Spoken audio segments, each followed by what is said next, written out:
Have you ever felt like life is some kind of game and everybody else got the rule book but you? Well, it turns out there really is a secret playbook. It influences what you buy, how you think, and what you achieve. And today, we're going to pull back the curtain and show you exactly how it works. All right, let's start with a simple test. Picture this. You walk into a pharmacy. You've got a killer headache. You see these two boxes of Nurofen. One's in a pink box for period pain, the other's in a purple box for headaches. Different colors, different purposes, even different prices. Which one do you grab? Most of us, we do the logical thing. Got cramps? You grab the pink box. Headache? The purple one it is. And we'll even pay a little extra for the specialized one because it's designed for our specific problem, right? We think we're making a smart, informed choice. Well, get ready for the twist. Someone actually called Nurofen's customer service and asked. And you know what they said? All the tablets are identical, the exact same ingredients doing the exact same thing. The only real difference? The box and the price. And just like that, you've witnessed the first play from the secret playbook. Now, here's the thing. That Nurofen trick, it's not a one-off. It's just one page in a massive playbook that marketers use to steer our decisions every single day. Let's call this the offense playbook. These are the strategies designed to shape how we think and what we do. So one of the most powerful plays is called costly signaling. A perfect example is Hermes bags. People have literally sued the company because they can't buy one. They're always sold out. But see, that scarcity, that's the entire point. It makes the bag a massive status symbol. And that's why these impossible-to-get bags make up 20% of the company's sales. The high price and the rarity, that's not a bug. It's the main feature. And here's another clever little psychological trick. Take a look at these brand names. Da Milano, Louis Philippe. Sound kind of Italian or maybe British, right? Well, guess what? They're all Indian brands. It's a deliberate play on our built-in biases. It taps into that little voice in our head that sometimes thinks a foreign name sounds more premium. Okay, so we've seen how the game is often played on us. But what about the people who don't just play the game? They completely rewrite the rules. We're talking about visionaries like Leonardo da Vinci. These guys didn't follow the playbook. They wrote a whole new one by just thinking differently. I mean, let this sink in for a second. Da Vinci was sketching out designs for flying machines more than 400 years, 4 centuries, before the Wright brothers even got off the ground. He designed an armored tank 400 years before one ever saw a battlefield.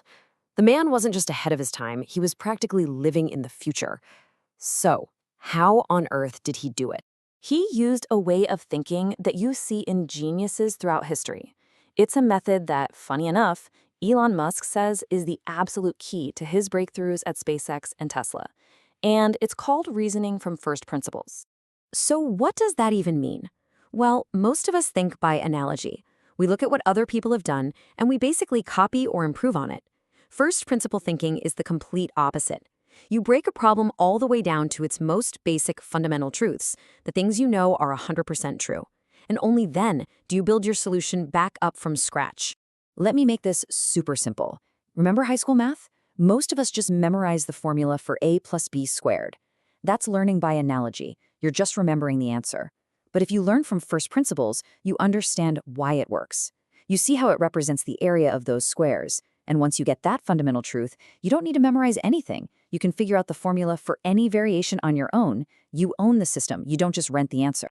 Now, this is where it gets really powerful, because we can apply these exact ideas to our own lives. The first big strategy, stop treating your goals like a chore and start treating them like a game you actually want to play. It's called gamification. You know why games like Candy Crush are so ridiculously addictive? It's not an accident. Experts have identified 8 core psychological drives that get us hooked. By understanding these drives, we can basically hack our own brains and use them for real-world goals like hitting the gym or learning a new skill. For instance, you can tap into that feeling of development and accomplishment by breaking a big goal into tiny levels you can beat. You can use scarcity by buying a cool outfit you can't wear until you hit your target weight. It's like an item you have to unlock. And you can totally leverage social influence by starting a fitness challenge with your friends. All of a sudden, a tough goal becomes a fun game you actually want to win. Okay, the second big strategy is a game changer. It's about this. Stop waiting around for motivation. Motivation is unreliable, right? It comes and goes. A good system, though, a good system runs itself. And there is no better story to prove this than what happened at one of America's worst car factories. So, back in 1984, this General Motors plant in California was a complete disaster. We're talking about workers drinking on the job, fighting, and sometimes even building cars badly on purpose. The place was so broken that GM just gave up and shut the whole thing down. But then something amazing happened. Toyota came in and partnered with GM to reopen it. And here's the unbelievable part. They hired back the exact same workers who were seen as the problem. But Toyota brought a new system, a new process, and in just 1 year, the worst plant in the country became one of the best. The people were the same. The system was different. And you can build a system for literally anything. It's a simple process. First, be super clear on what you want to achieve. Second, break it down into the smallest possible actions. Third, create triggers that automatically kick off the process. Fourth, track your feedback, know your numbers. And finally, just keep making small improvements over time. That's it. And that brings us to the final and maybe the most important part of this whole playbook. We've talked about understanding the game and even changing the rules. But the ultimate move? That's deciding for yourself what winning even looks like. There's this amazing story where an interviewer asks Bob Marley if he's a rich man, talking about his money. And Marley just says, "My richness is life forever." He was playing a totally different game with a totally different scoreboard. Or look at the legendary investor Charlie Munger. He said his goal was never about getting rich. It was about getting independent, having the freedom to live his life on his own terms. These are two completely different definitions of victory, and neither one is about having the most stuff in the end. So the playbook is in your hands now. You know how the game is played. You have the tools to build your own systems, and you know that you get to define what victory means. The only question left is the big one. What game are you going to play?